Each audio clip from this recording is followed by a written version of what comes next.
In order to help us better understand our text for this morning, I thought it might be helpful to draw upon the insights of a well-known theologian named Theodore Dodgeville.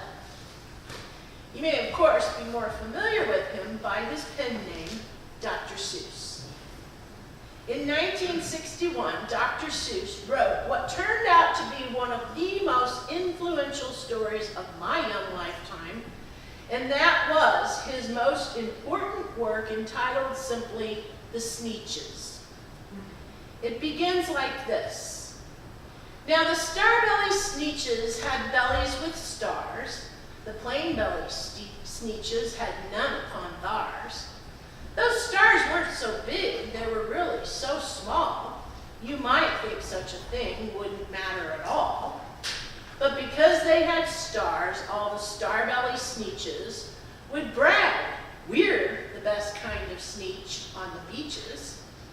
With their snoots in the air, they would sniff and they'd snort. "We'll have nothing to do with the plain-belly sort." And whenever they met some, when they were out walking, they'd hike right on past them without even talking.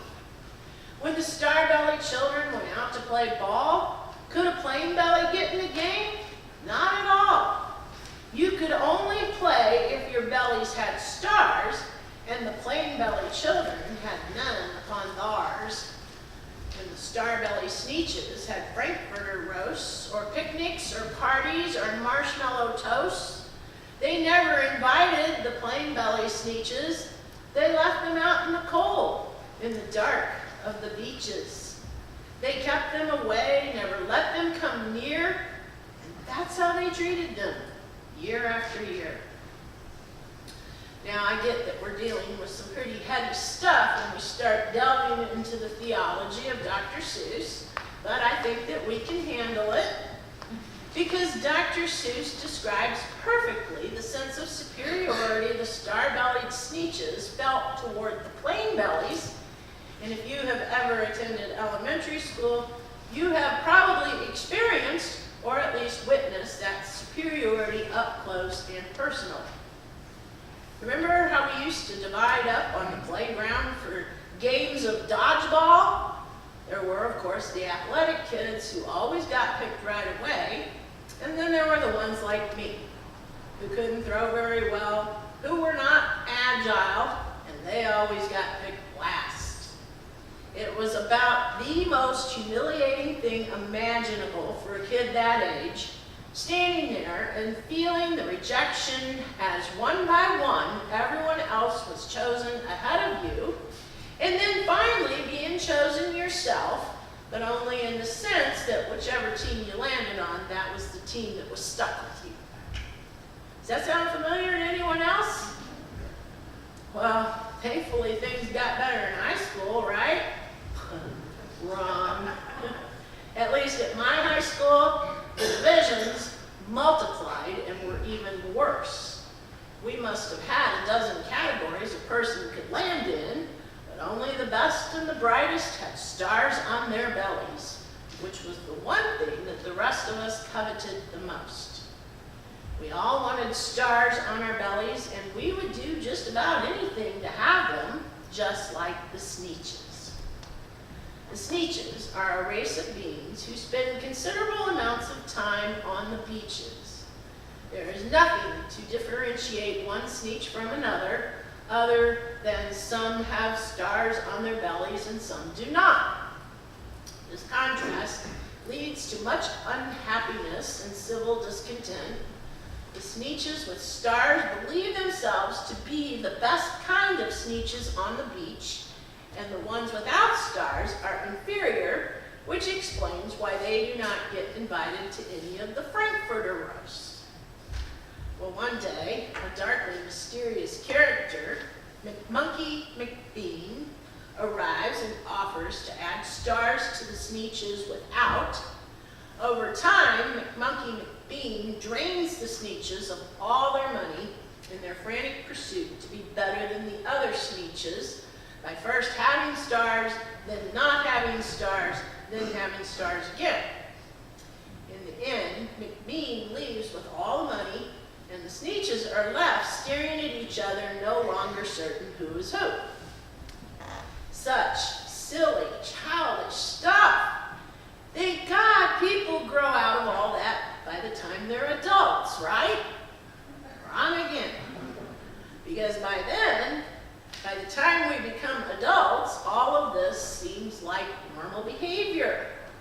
By the time we become adults, it is perfectly acceptable to divide ourselves from others, whether it be by neighborhood, by race, by political party, occupation, religion, education, or finances.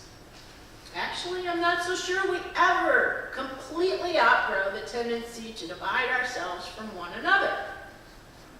And in our passage for this morning, we heard that this same exact tendency for people to divide themselves from each other existed in biblical times too.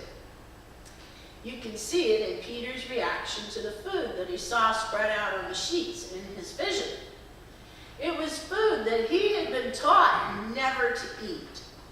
Not eating that unclean food divided him as a Jew from the non-Jews. It gave him a sense of entitlement and superiority. It put a star on his belly, showing that he was among those favored by God. But in his vision, God told Peter something completely unexpected. God commanded Peter to eat the unclean food, an idea that was so repugnant to Peter that God had to repeat the command 3 times, telling him that what God has made clean, you must not call profane. And then, sure enough, like clockwork, the party set by the Roman centurion Cornelius shows up looking for Peter. And they were all non-Jews. Now, prior to his chat with God, Peter would never in a million years have associated with these people. They were unclean. But because of the vision, Peter agreed to go with them to Cornelius' house. And here's the part we didn't read. When Peter arrived, he entered the home of Cornelius, where there was a large gathering of friends and family, and Peter shared the good news of Jesus with them. And then Peter witnessed the Holy Spirit touch those God-fearing Gentiles as they came to faith. Something that might never have happened had Peter continued to separate people and things into categories labeled clean and unclean. Now, of course, Peter took a lot of flack for this. When he got back home, he was criticized for eating with such people as this. And boy, doesn't that sound familiar? Because that was the exact same thing Jesus was criticized for, eating and drinking with sinners. In Peter's case, he was encouraged by a vision to eat things that were unclean by Jewish standards. But the menu was not even the point. The point is inclusion. How is it the home church wonders that something that belongs to us is being given to people like that? How is it that we who have stars have to associate with those who have none upon thars? Who would have thought that the early church was just another version of grade school, huh? And so it goes. Factions form, sides are chosen, there are popular kids and unpopular kids. Some sneetches have stars on their bellies and some do not. The tension has never gone away throughout recorded history. We are, it seems, a very competitive species. We compete at everything. And there's nothing wrong with a little friendly competition. But there is a dark side to competition, a very, very, very dark side. The Sneetches were competing, but it was not a friendly competition. This competition had a lot at stake, because only one kind of Sneetch could be the best kind of Sneetch. And that is the dark side of competition. Healthy competition looks like good sportsmanship. But when we start competing for our own value, how healthy does that look? Not very. Yet it goes on all the time. consider our own history. Reflect upon race relations in our country up to and through the civil rights movement and beyond. Reflect upon the encroachment of Europeans into the habitat of the Native Americans and the justifications for eliminating the natives. Consider Germany in the 1920s and 30s and Hitler's interpretation as to which sneetches had stars and which ones did not. When is competition not healthy? When the competition is rooted in a claim of fundamental superiority, a claim that one human being is superior to another on the basis of nothing more than an opinion and the power to enforce that opinion. We are not better than one another. We are children of God. We are heirs to the kingdom. And there is no doubt in my mind that competition is wrong when the prize is the value of a human soul. Bad competition is rooted in scarcity, a scarcity of love. It is the absence of love that creates the need to be superior. It is the absence of felt love and the absence of love to offer. Fundamentally, I am no better than you, and you are no better than I, because we are blessed of the same Spirit. We are children of God. We are heirs to the kingdom. So let us not be driven by fear and insecurity into the dark regions of social competition. Let us live in the light of Christ's love. And as a final note, it's only fair that I finish this story, because in the end, the Sneetches finally do figure it out, which is something that genuinely gives me tremendous hope. After old Sylvester McMonkey McBean bilks them all for all their money and drives off in his star on-off machine, the story concludes like this. Then, when every last cent of their money was spent, the fix-it-up chappie packed up and he went.